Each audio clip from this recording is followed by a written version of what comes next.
Les plages de la Floride ou encore les terrains de golf de l'Arizona sont habituellement très courus durant l'hiver, mais ce sera probablement moins vrai cette année.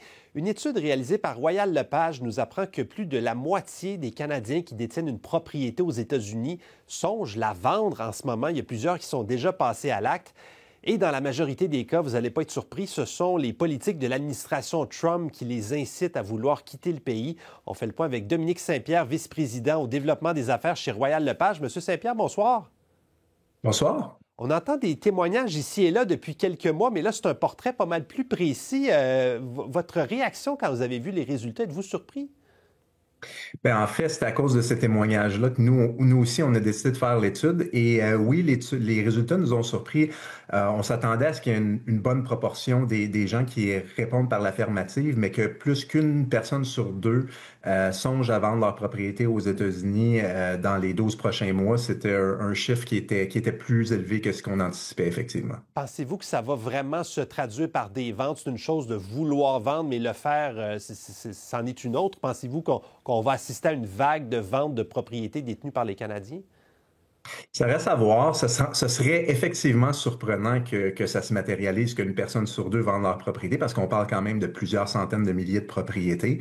Mais même si le quart de ces gens-là décident de procéder avec leurs transactions, ça va quand même avoir un effet significatif au niveau du marché immobilier américain, surtout dans les États qui sont les plus propices aux achats canadiens, comme la Floride et l'Arizona, comme vous dites, mais aussi sur notre marché à nous, parce qu'il y avait un tiers des gens qui nous ont dit qu'ils songeaient à vendre, qui vont probablement réacheter une propriété au Canada, une propriété récréative au Canada suite à leur vente. Ah bon, donc ça pourrait avoir un effet positif sur les ventes de ce côté-ci de la frontière.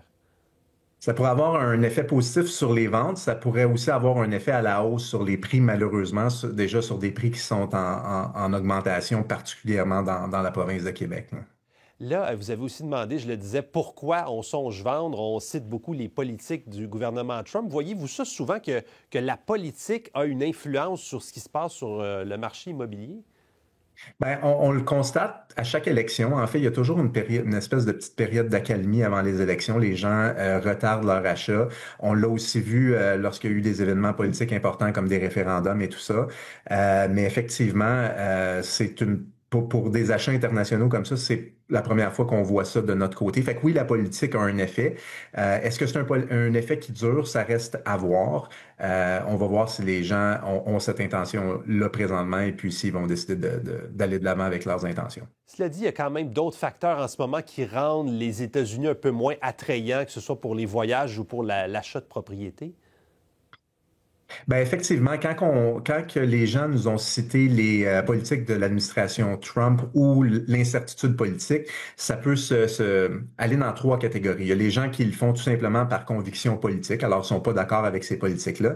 Il y a les gens qui ont peur à leur investissement financier, donc ils ont peur que les politiques tarifaires viennent influencer la vente de leur propriété immobilière là-bas. Et puis, il y a également les gens qui ont tout simplement peur qu'il y ait des impacts au niveau, que ce soit plus difficile de voyager aux États-Unis, passer la frontière et tout ça. Donc, c'est les trois facteurs qu'on voit là parmi les gens qui ont cité l'incertitude politique comme raison principale. Oui, c'est intéressant. Là, je parlais des terrains de golf au début, les plages, tout ça est très attrayant, alors que c'est l'hiver chez nous. Le mandat Trump est pour 4 ans. Voyez-vous à l'horizon que c'est une espèce de balancier qui puisse revenir ou il y a comme une espèce de cassure, vous pensez, entre les Canadiens et les Américains au chapitre de l'immobilier?